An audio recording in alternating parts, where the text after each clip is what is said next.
Have you ever walked into a doctor's office hoping to be heard, but left feeling invisible? Many people over 60 experience the same thing, and here's the shocking part. It's often not because the doctor doesn't care. It's because of the very words we use in those first moments. Words that seem harmless, polite, or even self-deprecating can quietly sabotage the care we receive. Imagine this. In less than 30 seconds, a simple phrase can decide whether your appointment is rushed through or taken seriously. It's unsettling, but it's the reality most seniors never realize until it's too late. Wisdom beyond 60, dear everyone. Today, I want to uncover something that may feel uncomfortable, even a little unsettling, but it's necessary. For decades, studies have shown that the way older adults describe their symptoms can trigger hidden assumptions in healthcare providers. Not intentional, not malicious, but automatic. And once that mental switch is flipped, you can be categorized, dismissed, and walked out with nothing more than a quick prescription. Think about that. A single casual phrase can be the difference between early detection of a serious issue and months of unnecessary suffering. The truth is, many of us have unknowingly trained our doctors to see us through the wrong lens. We chuckle, we apologize, we brush things off as just aging. But every time we do, we hand them an excuse not to dig deeper. This isn't about blame, it's about awareness. It's about breaking free from the silent habits that strip away the respect and attention we deserve. What makes this even more powerful, and perhaps even heartbreaking, is knowing that these small choices in language can ripple into massive consequences. It's not exaggeration, it's reality. I've met people who carried symptoms for years, dismissed over and over, until one day a second opinion revealed something that should have been addressed long before. And the heartbreaking part? It wasn't that their bodies failed them. It was that their words betrayed them. They didn't know the hidden weight behind a single sentence. When you realize how fragile this communication balance is, it changes everything about how you approach your next appointment. This video will reveal the 5 most damaging phrases many seniors use without realizing the cost. Phrases that sound polite but quietly undermine your voice. Phrases that make a doctor assume your pain is simply part of life. Phrases that leave you unseen. But here's the good news. You can change it. And once you do, the difference in how you are treated can be staggering. Doctors who once brushed past your concerns suddenly pause, listen, and investigate, all because of how you choose to frame your story. If this opening has already made you stop and think, then stay with me until the end, because the strategies I'm about to share may very well change the way you are cared for from this moment forward. And before we dive deeper, let me ask you to support this channel. Please hit the subscribe button and help Beyond 60 Wisdom grow so I can continue creating videos that give you the tools and confidence to speak up, be heard, and get the respect you deserve in every healthcare setting. Now I want to leave you with a question to reflect on before we go further. Which do you think has the bigger impact on how doctors treat seniors? A, the symptoms themselves. B, the way we describe those symptoms. Drop your answer, A or B, in the comments below.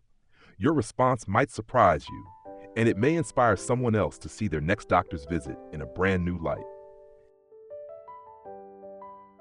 The second phrase that quietly undermines the health of so many older adults is one that comes from a place of politeness, even humility. It is the habit of walking into the exam room, sitting down, and starting with, "I'm sorry to bother you." On the surface, it sounds respectful. It sounds like you are acknowledging how busy your doctor must be. But underneath, what you are actually doing is sending a message that your concerns are not important enough to take up time. And whether you realize it or not, that single apology can cut your appointment short, shift the tone of the conversation, and make your symptoms seem less urgent than they truly are. Studies have shown that when patients begin their appointments with an apologetic tone, consultations often become noticeably shorter. Doctors, already pressed for time, unconsciously mirror the message you've given them, that your issue isn't serious, that you are asking for just a quick glance, that they can move on without much investigation. You might think you are being considerate, but what you are actually doing is lowering the value of your own health in the eyes of the professional sitting across from you. and this can have life-changing consequences. Take the story of a woman in her late 60s who had been experiencing recurring discomfort in her chest. For months, each time she saw her cardiologist, she would begin her visit with an apology. "I know you're busy," she'd say, "and this is probably nothing, but I just wanted to mention these little pains." Each time, the doctor would listen briefly, offer reassurance, and move on. It wasn't until her daughter accompanied her and noticed this pattern that things began to change. With encouragement, she tried a different approach. Instead of apologizing, she started with, "Doctor, I've been experiencing chest pain 3 times a week for the last 2 months. Usually when I climb stairs. It lasts about 5 minutes each time." That shift in tone changed everything. The doctor immediately ordered further tests, which revealed a serious condition that needed prompt attention. What had been brushed aside for months was finally taken seriously, all because she stopped apologizing and started presenting her symptoms as important medical information. This is the deeper truth. Your doctor became a doctor to hear about problems like yours. You are not a burden. You are not an inconvenience. You are the very reason their profession exists. When you say, "I'm sorry to bother you," you create distance. You make it easier for them to minimize your concerns. But when you speak with clarity and without apology, you step into your rightful role as a partner in your own care. The shift is not about arrogance. It is not about being demanding. It is about owning the value of your health and understanding that time spent on your well-being is never wasted. Instead of apologizing, try a different opening.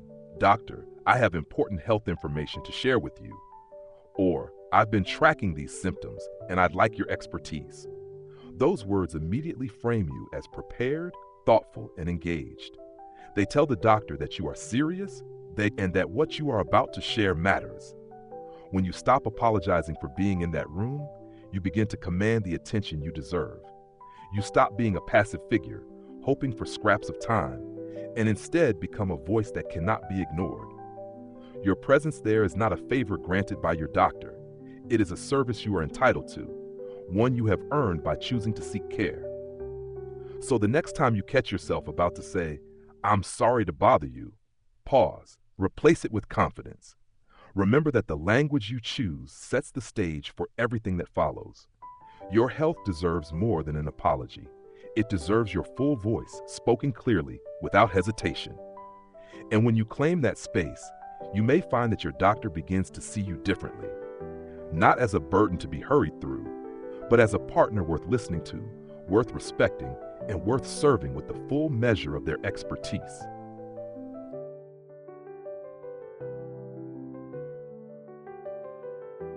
The third phrase that quietly undermines the credibility of many older adults is one you may have used without even thinking about it. "Well, the internet says." At first glance, it seems harmless. After all, staying informed about your health is a sign of responsibility. You read, you research, you try to understand what your body is telling you. But when those words come out of your mouth in the exam room, they can trigger an immediate shift in how your doctor sees you. Instead of being viewed as a thoughtful patient, you risk being perceived as someone playing amateur physician, someone who comes in with a ready-made diagnosis and expects confirmation. And in that moment, the dynamic of trust begins to erode. Doctors are human beings with years of training and experience, but they have also seen countless patients walk through their doors convinced by online symptom checkers that they have rare or catastrophic conditions. When you begin with, "I read online that I might have," many doctors unconsciously brace themselves for a debate rather than a collaboration. This defensive reaction often results in shorter appointments, less willingness to engage, and in some cases, dismissal of your concerns. What was meant to show initiative can instead backfire, leaving you frustrated and unheard. Take the story of a 74-year-old man who had been dealing with a persistent cough. Concerned, he searched online and read about lung cancer. Panicked, he rushed to his doctor and blurted out, "The internet says I might have cancer." His doctor, hearing yet another alarming self-diagnosis, brushed him off quickly and sent him home with little more than a basic remedy. But when he approached his next appointment differently, describing his symptoms clearly, and only then mentioning that he had done some reading, the result was entirely different. He said, "Doctor, I've had a cough for 3 weeks that feels different from any cough I've had before. I read that changes in cough patterns can sometimes point to serious conditions. Could you help me understand what might be happening here?" That framing shifted the doctor's attention. Tests were ordered, and this time his concern was treated with the seriousness it deserved. The difference was not in the symptoms themselves, it was in how the information was presented. This illustrates a powerful truth. Research on your health is valuable, but how you share it matters. Doctors respond positively when you show that you are informed yet respectful of their expertise. Instead of positioning yourself as someone who already knows the answer, position yourself as a partner seeking professional interpretation.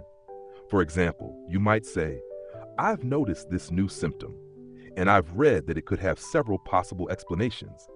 Could you help me understand what might apply in my case?" These words keep the door open for collaboration. They signal that you respect the doctor's knowledge while also demonstrating that you are engaged in your own care. Even physicians admit that they appreciate curious and proactive patients, but only when the information is presented constructively. A doctor once explained that when a patient says, "I've done some reading and have questions," it shows genuine interest and invites a meaningful conversation. But when a patient insists, "I have this condition because the internet told me so," the appointment shifts into a battle against misinformation. And in that battle, the patient often loses the chance for thoughtful attention. The lesson here is not to stop researching. Information is power, and taking the time to understand your health is an act of responsibility. The lesson is to frame your research as an invitation rather than a declaration.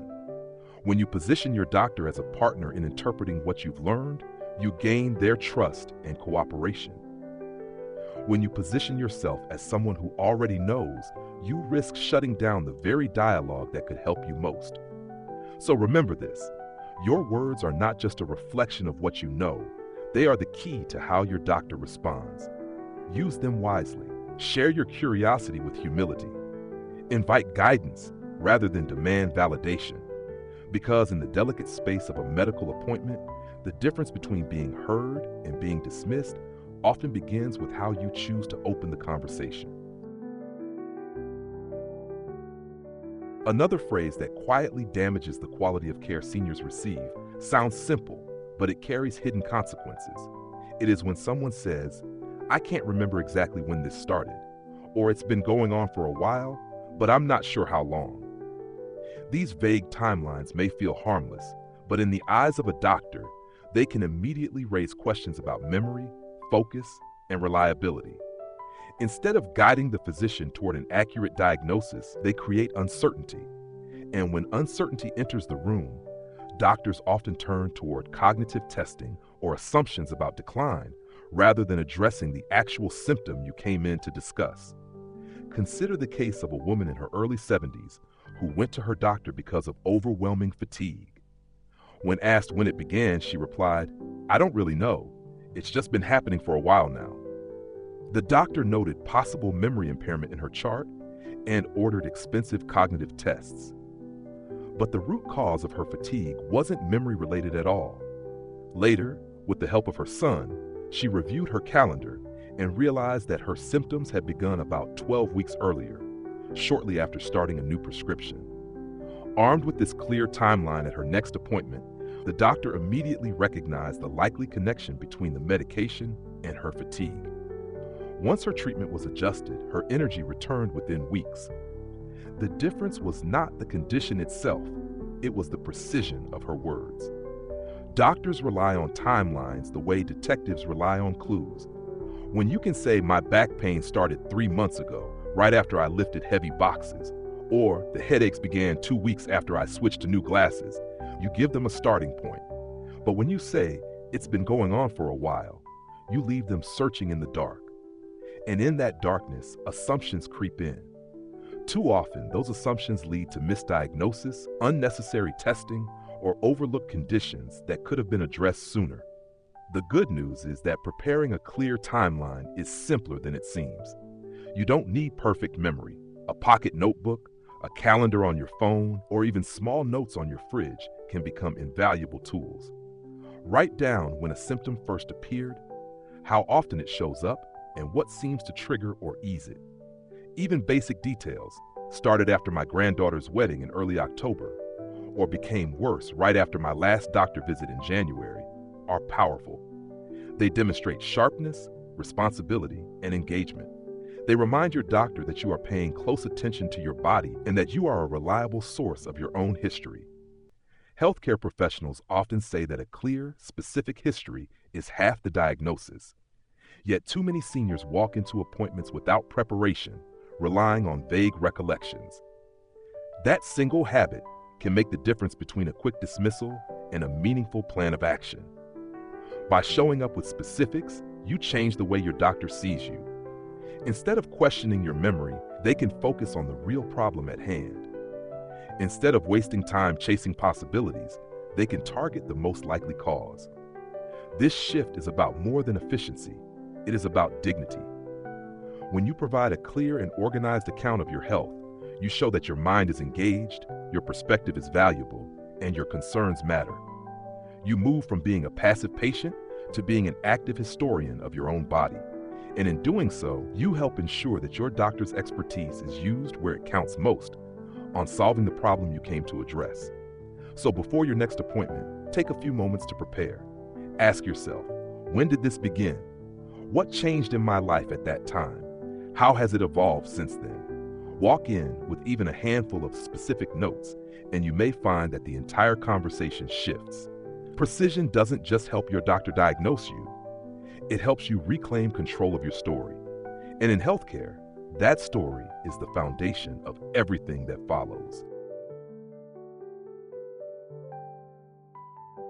The final phrase that quietly takes away your power in the exam room often comes from a place of respect, but it ends up doing harm. It is when you look at your doctor and say, "Whatever you think is best." On the surface, it sounds like trust. It sounds like you are honoring their expertise. But what it really communicates is that you are stepping back, removing yourself from the decision-making, and leaving the direction of your care entirely in someone else's hands. And while that may feel safe in the moment, it often leads to treatments that don't fit your lifestyle, don't reflect your values, and don't address what matters most to you. Doctors see dozens of patients every day. They rely on what you share to tailor their recommendations. When you say, "Whatever you think is best," you take away vital context. They don't know that you still climb ladders in your garden, that you babysit your grandchildren 3 days a week, that dizziness or fatigue would make your life far more difficult than it might for someone else. Without your input, they often choose the most common option, the one that works for most people. And while it may work for some, it may not work for you. Think of the story of a man in his late 60s who was diagnosed with high blood pressure. His doctor laid out several treatment paths, and his response was, "You're the expert. I'll go with whatever you decide." The doctor prescribed a standard medication, but what the man didn't say was that he spent hours each week on ladders tending to his fruit trees. The medication left him dizzy and weak, making his daily activities unsafe. Months passed before his doctor realized the mismatch. If the patient had voiced his lifestyle and concerns from the beginning, the outcome would have been very different. This doesn't mean you should doubt your doctor's knowledge. It means you should step into your rightful role as a partner. The best medicine is not just about science, it is about fit. It is about how the treatment interacts with your life, your goals, and your priorities. A collaborative approach leads to care that is truly personalized. When you ask questions like, "How will this affect my daily activities?" or "What side effects should I watch for?" you open the door to a deeper, more thoughtful conversation. You give your doctor the information they need to match their expertise with your reality. Doctors who work with older adults often say that their best outcomes come from patients who are engaged. They want to know your fears, your hopes, and your limitations. When you defer completely, you rob them of that insight. But when you speak up, when you say, "I'd like to understand my options," or "I want to stay as active as possible," which choice supports that best? You set the stage for care that respects both your body and your life. This shift in mindset transforms the dynamic. You are no longer a passive recipient of care. You become an active participant, a voice that helps shape the plan. That doesn't mean arguing or challenging every decision. It means stepping forward with curiosity, clarity, and courage. It means remembering that your health is not just about test results, it's about the life you want to keep living. So, the next time you are tempted to say, whatever you think is best, stop. Instead, say, I want to be part of this decision. Can you explain how each option might fit with my goals? That one sentence tells your doctor you're engaged, serious, and committed. It changes the way they see you, and it ensures that the care you receive is not just medically sound, but personally meaningful. Your words shape your care. Silence hands over your power. Speaking up reclaims it. And in those moments, you are not only protecting your health, you are honoring your life. When we look back on the 5 phrases that so many older adults use at the doctor's office, a pattern becomes clear. Each one, in its own way, quietly hands over power, weakens the voice of the patient, and limits the care they receive. Saying, "I'm just getting old," dismisses real symptoms as inevitable when they may point to treatable conditions. Beginning with, "I'm sorry to bother you," makes your health sound less important, inviting the doctor to rush. Relying too heavily on "the internet says" turns what should be a collaborative discussion into a defensive battle. Using vague timelines like "it's been going on for a while" creates uncertainty and can lead to misdiagnosis. And finally, saying "whatever you think is best" removes you from the conversation entirely, leaving critical decisions to be made without your values, needs, or daily life in mind. These words may seem small, but their consequences are not. They shape how doctors perceive you, how seriously they take your concerns, and ultimately the quality of care you receive. But here is the deeper truth that matters most. You have the ability to change this. You do not need to be a medical expert to speak with confidence. You do not need perfect memory to provide valuable information. What you need is awareness of how your words matter, preparation to share your experiences clearly, and the courage to step into your rightful role as a partner in your healthcare. Every appointment is an opportunity to advocate for yourself. And when you replace those disempowering phrases with specific, confident, respectful language, you change the dynamic completely. Doctors respond differently because you show them that you are engaged, attentive, and serious about your health. That shift can lead to earlier detection, more personalized treatment, and above all, the respect you deserve. The lesson here is not about being forceful or argumentative. It is about honoring your own life by refusing to minimize it. As we age, it is natural to feel pressure to stay quiet, not to trouble others, or to accept discomfort as just the way things are. But silence and resignation cost too much. You deserve to be heard. You deserve to live with dignity, clarity, and strength. By choosing your words carefully, by preparing notes before each appointment, and by asking thoughtful questions, you create space for doctors to truly do their work, guided by your reality, not their assumptions. This is not just good for your health, it is good for your spirit, because it reminds you that you are not a burden. You are a full human being with wisdom, experiences, and a voice that matters deeply. So here is the positive takeaway for you today. The way you communicate has the power to transform your healthcare. Instead of apologizing, speak with clarity.